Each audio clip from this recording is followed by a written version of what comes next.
Good evening, my old friend. Hey, bud, what you up to? You know, we've been talking back and forth about this Delphi thing, and we both were like, man, we need to get a break from Indiana and come back down to a little bit more local area for a few days. Yeah, at least get away from something so dark. I mean, you can only spend so much time, really concentrating on dark stuff. And, man, I'm ready for something a little more brain flexible and lighthearted, But, yeah, hey, moving a little south is good. It's getting cold up north, so let's go south where it's warmer and more mosquitoes. Yeah, and that's a great point. You just need a little bit of a break from it. And I'm not done with Delphi, I don't think. There's more things that I think we could explore on it. But what we talked about, what we wanted to drift off to a little bit, is a place where my family and I spent 2 days last year. This is a place that had, and the days that we spent there, it had significance to this place. And those days that we spent there was the summer solstice and the winter solstice. And what the summer solstice is the most amount of light in one day, 1 24-hour period. And the winter solstice is where you have more dark in a 24-hour period, in that 24-hour period than any other. So it's the shortest day of the year and the longest day of the year in terms of light. So anyway, both of those times last year, my family and I went to a World Heritage Site, not a national park, not a state park, although it's probably those as well, but it's a World Heritage Site, and there's just a few around the world. Göbekli Tepe is one of them. Castles in England, and just certain ones. I mean, they're all over the place, but it has to be of huge significance, like the Fort of St. Augustine. And there's something we could probably figure out what these are, but these are World Heritage Sites. These are like just sites that hold just humongous amounts of influence in the history of the world. Okay, so their heritage. There's big things going on there, and the Poverty Point. A lot of people don't understand what Poverty Point is, because of the name Poverty Point. You think, what does that mean? Poverty Point. It sounds like a place where you don't want to be in terms of your financial situation. But Poverty Point was the name of a farm, and then if you go to Wikipedia or the history of it, you'll find that through a lot of the history of Poverty Point, it's a 402-acre spot in northeast Louisiana. It's to understand Poverty Point. It's again a World Heritage Site. It's about 402 acres, and I got a little bit off on that, but I'm kind of a little bit lost on my way here. But well, I mean, I understand. Like with the World Heritage thing. I mean, my understanding of what the World Heritage thing is, and of course, I'm not quite as familiar with the nature type stuff, on some of that history. But to me, that means that this site, there was something that made a significant enough impact to the history of the way things were done, that it became important to keep it, maintain it, and promote it as something for people to come and relive and learn from the past. Now, is that kind of the way that world history thing is and stuff? It is, and I don't know where I got off, and I appreciate you helping me out there. I had to gather my thoughts, but the Poverty Point is, like I said, it was also the name of a farm. But really, we've already talked about it being the World Heritage Site. So it's a World Heritage Site that became I was trying to look up the date in which it was a farm, but I couldn't find it. But anyway, sometime up until around 1966, it was a farm. So if you've never seen Poverty Point, it's going to be on the screen here, but it looks like a Wi-Fi symbol. It's a half of a circle, and these are ridges, and they're about 30 foot wide. So if you look at the screen there, you'll see that there's these semicircles getting concentrically larger from a start point. And then it looks like a wheel from a bigger area. And some people may argue that the whole thing was a big circle a long time ago, and the Bayou Mason or Mason Bayou may have flooded it. But anyway, as it stands right now, it has these concentric semicircles on one side, and they're about 30 foot wide. And right now, after being plowed for 30 years, they're still detectable. You can still see them on satellite, and you can still walk across them and know that it's there. But the farmers were trying to get rid of it. They didn't know what it was. There's a lot of these Native American sites, what they call the Mound Builders and such, that are all across the South, across here, specifically in Arkansas and Louisiana. Northeast Louisiana, really around this poverty point, is really where it kind of begins in the United States. Of course, Poverty Point was built around 3,500 years ago, but right over a little bit to the west of that, at what's called Watkins Break, is a 5,000-year-old mound site, and it is the oldest site in the United States of America. Now, there's Cahokia, but it's from a much later period. It's from around the same time period that the quote-unquote Toltec mounds were built up there between Little Rock and Pine Bluff, and that little stretch of area there along the Arkansas River. But now Poverty Point is more than 1,000 years older than that. So, in fact, it's probably about 2,000 years older than that, and we're about another 1,000 years past it ourselves. So, Poverty Point, 3,500 years ago. Watkins Break over there around West Monroe, around south of Monroe on the Washita River. Is Watkins Break 5,000 years ago. But now this Poverty Point, so we've already talked about these concentric circles, but right on the outside of the concentric circles, and the concentric circles on the inside of it, let's talk about that, then we'll go outside, but in the inside of it was this huge field. And there was all kinds of things going on down there. A lot of, it's kind of like the activity place. On the actual concentric circles that you'll see on the screen that's where people live. That's where shops were. People that built stuff, that their houses were there, their shops, just all kinds of trade obviously going on. But all those circles, all that area there, that's where people stay because it would rain. This is an area real close to the Mississippi River. And, of course, the different rivers have changed courses through there. And, of course, now it's a bayou through there, which is a pretty big bayou because it used to be a larger river. But so anyway, so everything's kind of built along those waterways where they can get back out to the Mississippi River, at Poverty Point, down in that little area there, and where those houses are at up on the concentric circles, down in the little area where the rituals go on and up on the living circles. They have found items from all over the United States of America, specifically north, up in the Great Lakes region. Everything kind of moved down. There's types of metal that was found and rocks and all kinds of little goodies that can trace themselves directly to the Great Lakes region. Long before Cahokia was there near St. Louis, but there was probably other settlements there.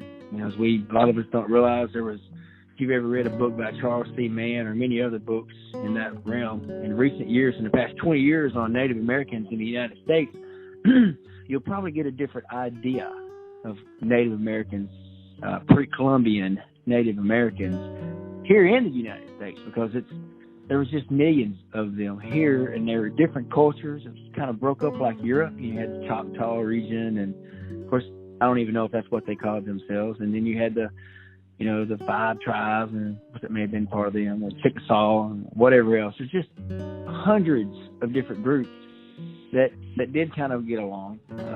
They were very sophisticated, big groups of people. At this Poverty Point, there was regularly around 3,000 people that would live there for, I think it's around 900 years, 1,000 years. Let's see. So it was in use for years and years and years. Let's look at this. Let me pull this thing. I'm up on Wikipedia, and there's something here that talks about the access to it. But there was around 3,000 people living there at different times of the year. Specifically, there'd be hundreds living there, 1,000 or so living throughout the year, and maybe up to 3,000 to 6,000 contingent upon the year and such, that would come there during the hunting season, or some kind of a season in the fall. I guess it was probably tied to hunting. I mean, there's all kinds of books written about Poverty Point now, because of the fact that it's such a huge site. Again, it's like 400 acres. Just looking at those little Wi-Fi symbols right there, and the the area where the rituals occur. And we hadn't even got to the mounds yet. In fact, Mound A is one of the most impressive things you'll ever hear about in your life. Specifically, when you see this thing in person of how big it is. It's like 600 feet wide and 700 feet long. It's about 75 to 80 feet tall. And this is piled up dirt that was created basically in 90 days. And when you think of that, well, you can get your bulldozer and go out there and do that in 90 days. It won't be a problem. But they didn't get a bulldozer. That little ritual area down to the bayou, they had people down there in a bucket brigade, but they didn't have plastic buckets. They had deer skin hide buckets. But they had a bucket brigade carrying that dirt one man at a time up a few feet, up a few feet, up a few feet, up a few feet, hand it off all day long, moving buckets of dirt. Over 1 million buckets, deerskin buckets, about the size of a bushel basket, dumped up there in the course of around 90 days. That's what they say. Most of it was built in. There may have been smaller parts built at other point in time, added on, taken off, whatever. But the bulk of it was built within 90 days. Over 1 million deerskin hide bushel baskets of dirt put up there. And you stand on top of it and you think, oh my gosh, you're up there 80 feet above flat land. This is in the Delta. This is not over here in the hardwood areas. This is down in the Delta. But, like I said, the mounds where they lived up on, the concentric circles, this Mound A. And of course, Mound A is not all that's there. There's other mounds. There's Mound B, C, D, E, and F. And all of them are different. People have lived there. Like I said, on a farm, there's European people buried in some of the mounds. At later points in time, you can still see the gravestones up there. But you can also, they found all very, very, very neat artifacts throughout this whole site. They found, of course, all kinds of weaponry. Of course, it's a hunting place. It's, if you got 3,000 people there, you're gonna need a lot of food. I mean, these weren't farmers. This was 3,500 years ago. This is 1700 BCE. This was a long time ago. They weren't farmers at that point in time. Over here, well, not here. These same people probably got into farming later on and farmed all kinds of things, specifically corn later on up in Cahokia. But back then, this is our hunter-gatherers. But they were very, very, very sophisticated hunter-gatherers. They were on a bayou. I mean, they had waterways. They had a huge amount of people. Man, if you think the number of that many people there, during the times that they worked, it's more people than you'll find in a lot of places in Europe. It's more people than gathered in, Rome or London at the time. These are huge populations of people back that long ago. So, it was huge, and of course it lasted for a long time, and of course, that's a big culture. Now, we just figured that they probably outgrew it, in terms of, religions change. We can just see in mine and your lifetimes, of just 50 years, how much things change and how things become irrelevant that were once, we remember that old church over there now that's, in total disrepair, and it was beautiful, and it's trees going up around it. You didn't even know, you won't even know the skating rink is in one of the little towns close to us over there. But some of the locals wouldn't carry you there because it's all under pine trees. But, of course, you go up there, and, of course, we talk about this Poverty Point place. And, of course, I've already mentioned that I've been there. Last year we were there on the solstices. This year we're going to be there on the equinoxes. And, of course, to me it's turned into kind of a spiritual place. I'm perplexed by it from a man perspective, of a man having the ability to just sit there and do all, to build all that, to plan it out and to build it. We don't know what they did there exactly, but we know that they built it and they worked together as hunter-gatherers. And it wasn't done as slaves. These are people that wanted to build this together. All these different tribes, groups of people came together down there in Epps, Louisiana, and built this Poverty Point thing 3,500 years ago. And of course, that's huge, to contemplate that.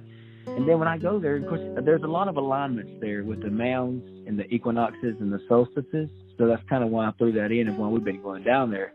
But when I go there and I stand on top of that thing, you know, we were there just on December the 21st, just in 2021. We were there on that solstice, and the sun was just so crazy bright.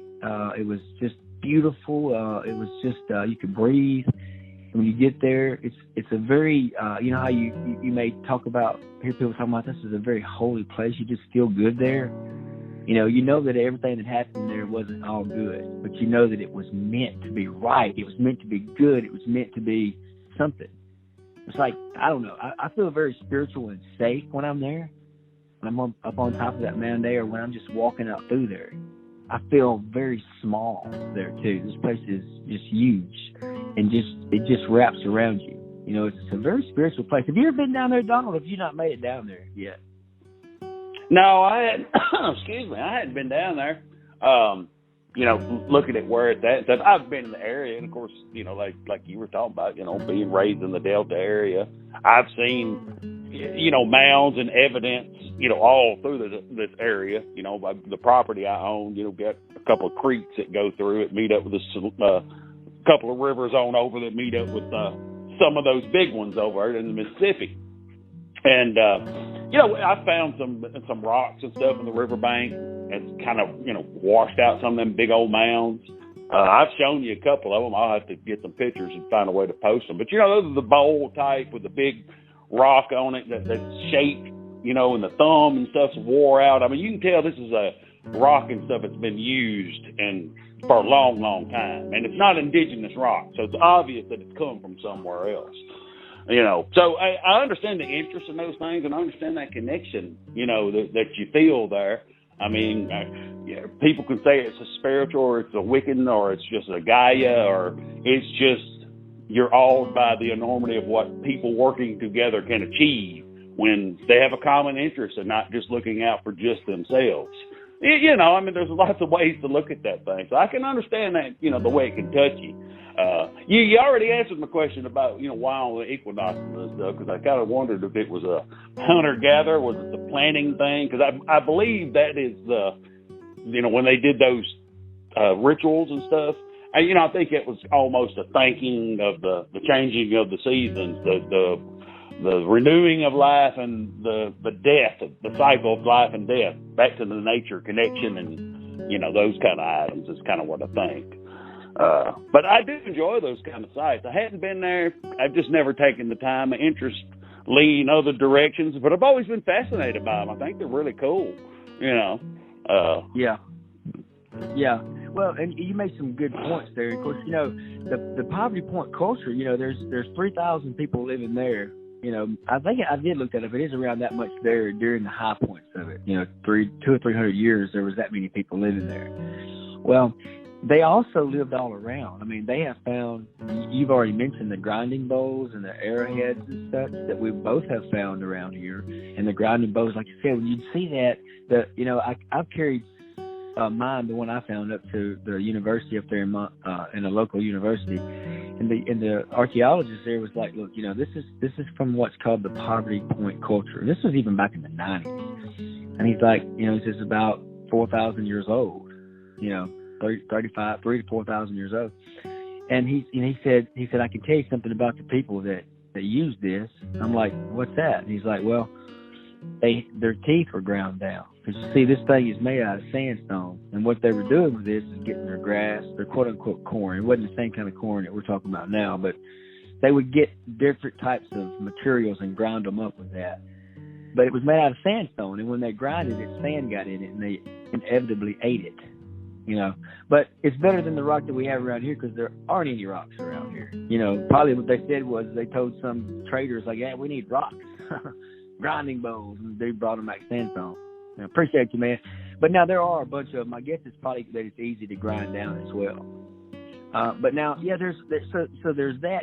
There's all of these grinding bowls, there's these arrowheads all around here, like I said, on all these properties that are adjacent to creeks and rivers and such.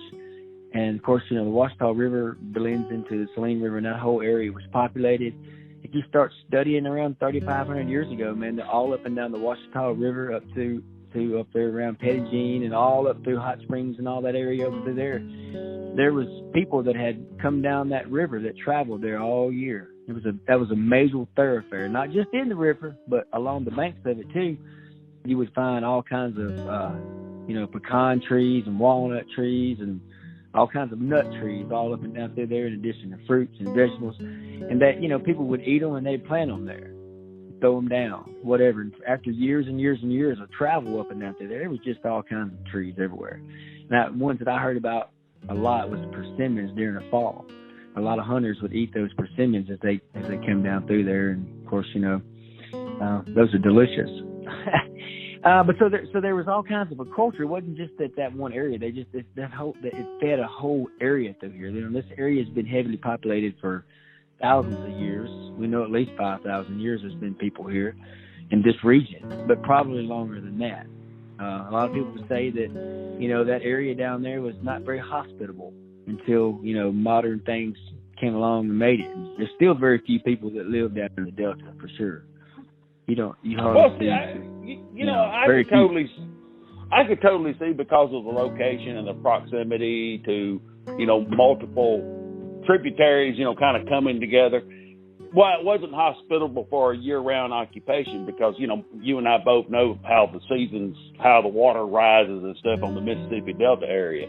So, but it might have been an important enough area to build a long-standing established settlement, and which is why the population flooded. And then, of course, as the seasons changed, they moved any skins and fish type items that come together from these tributaries and then distribute them back up the rivers. It might have been just a good trade spot during the right times of the year. That's where I can see those type of, building places that seem to move, but also seem a permanent thing being. I could be wrong, but I could totally see, because of the geography, that makes a lot of sense to me anyway.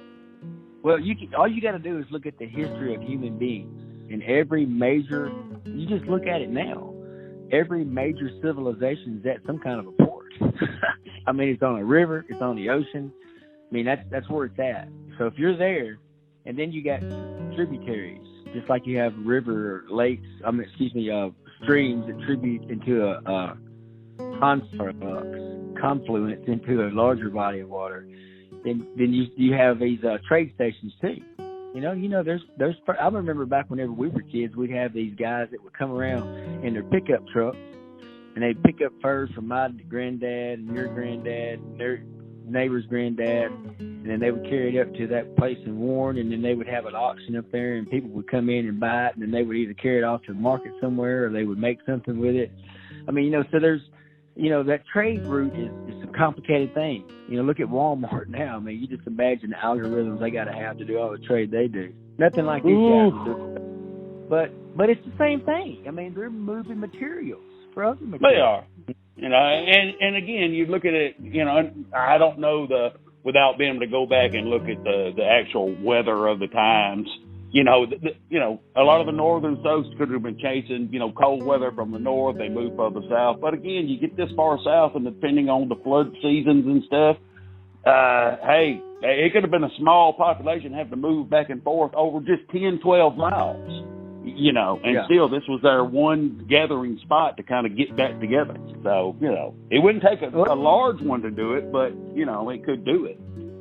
Well, like I said, they're all scattered around, and they live around there. When it's flooding, they're all there. They're calling it worship, but they know it's going to flood anyway, so that's the safest place to be, on top of those mounds out there. It's a high spot, Right, very well could be. And then, of course, this culture, way back then, it just kind of traveled along the Mississippi. That one way of life didn't change for how many ever thousands of years it took to travel, basically, along the Mississippi, and that's why we find it, in my opinion, alone in this area up to at least the St. Louis and the Great Lakes area, Well, this is a pretty great place to live. I mean, it's not too cold, it's not too hot. Now, you get on up there in Canada and above, you get above Missouri, and you don't get too cold for me,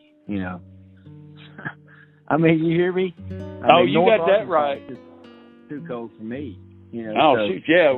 I mean, it's like I stepped outside here, and it's raining, and it's cold. I don't even know what to do. My breath is steaming. and it's raining, So, So back then, there ain't no telling. So in normal times, this is not a very bad place to live. It's just, you got to worry about skeeters and a few of them other things. You ain't got to worry about too far north.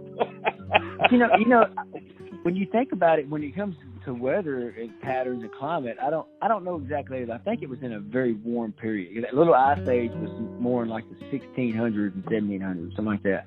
But I think this was a very warm period. In fact, in the Middle Ages there, in 1400s, it got cool for a while. But this was back 1700, 1100, the high points of it from 1700 to 1100 BC. So it was pretty warm there. It's probably pretty nice. Very temperate, probably. That's why everybody stayed there that long, because it was very nice at that point in time. But now, they still had hurricanes and shit to come in. That's what would freak me out. It's kind of like see, you mentioned a little bit ago about the cultural changes. Like in 1600, before the Lutheran Reformation, the Protestant Reformation, people looked at religion differently. They looked up in the sky and they called it the heavens because they really thought that's where heaven was at. Look at the heavens and that's the God, and that's the God. So those things change. We have no idea what these Poverty Point people did because they didn't have any kind of written record. They had lots of art and beads and stuff like that, weapons, but they don't have any kind of written record. But they had to have this stuff come in. And of course they had to have a way to explain it. And how they explain that storm coming in October or September, that hurricane, is what I would love to know about that culture. Right, but as long as that culture lasted, I mean, again, I don't know how long it stayed in this area, and so let's say it was in this area for 700 years. Well, the weather may not have changed significantly enough like we're seeing in our lifetime, where these hurricanes are coming in this oddball months. So it may not even have been a point at that time frame because, without the written record, heck, we don't know that maybe it was abandoned by that time. But I do understand what you're trying to say is, how do you explain the weird phenomenon that is out of the ordinary? It could have just been we're being punished for something. I don't know. They just kind of seem like they were, I'm going to just make a wild stab at this, and there's no substance to it at all, but just thinking about it, it would make sense that they'd be pretty simple. I mean, it would be common things, and when weird crap happened, they would pick something to blame it on, and it was just whatever was the popular thing at the time. But their fundamental beliefs, I think, was going to be the sun, the moon, nature, and growing crops, getting us good harvests, have plenty of kids, and that kind of thing. I think that's just at that time would be probably the basic things. If you look at most Native American cultures, they were very pantheistic. In other words, they believed that everything was a god. That crow was a god. That owl was a god. Was a spirit animal. I mean, they had god versions of them. And the moon was a god, and the sun was a god. So, they did. I mean, everything there was, in fact, that same culture, it's just called the same culture. We don't know. I mean, there's some evidence that some of these people may have been European. We don't know. We just don't know. And, of course, one thing we do know about human beings that they're living at this altitude is on this longitude anyway, or this, whatever the other one's called, latitude, that you're going to become a certain skin tone after a while. What that means is people are going to breed and change, and thoughts are going to mix, philosophies are going to mix, religions are definitely going to mix and change. So, I mean, I'm sure it was very fluid. But now you talk about that, but talking about the rate of social change, I don't think, like you said, I don't think that they had the rate of social change that we have now. I mean, the rate of social change that we've seen in the past few years is just, in our lifetime, it's just been unbelievable. And really, since the 40s, they didn't experience that kind of rate of change. No, and that's what I mean. Very, very slow change. These things work. I mean, because if you're talking that far back, it's like it was still just a struggle to survive. Must well try to figure out how to invent a helicopter, or and again, that was a technological change, not even a social change.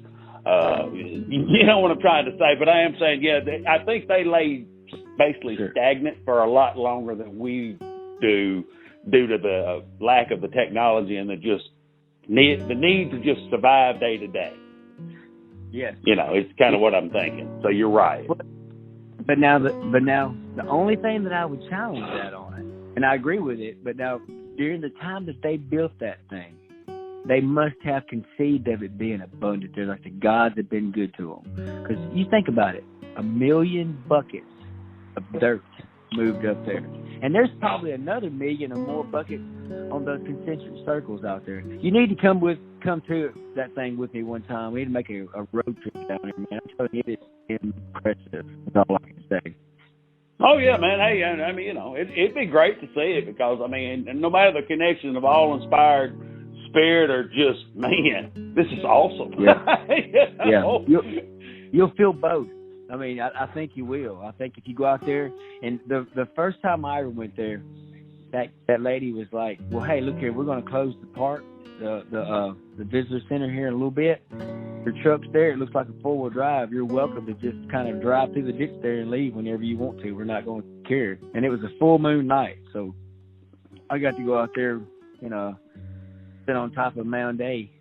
You know, it was very cool. It was a very great experience. Well, that's the nice thing about it is you took the time to, no matter if it means anything to anybody else but you took the time to go and have that experience and enjoyed it, and it meant something to you.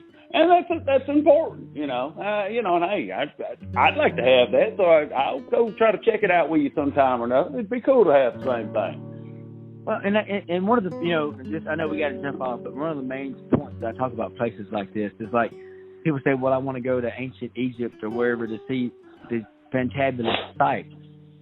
Well, you know, this is older than a lot of that. Right. You don't have to travel everywhere to have a unbelievable connection to go, man, this is absolutely amazing. You know, so yeah, the hyped up ones ain't always the ones that mean the most.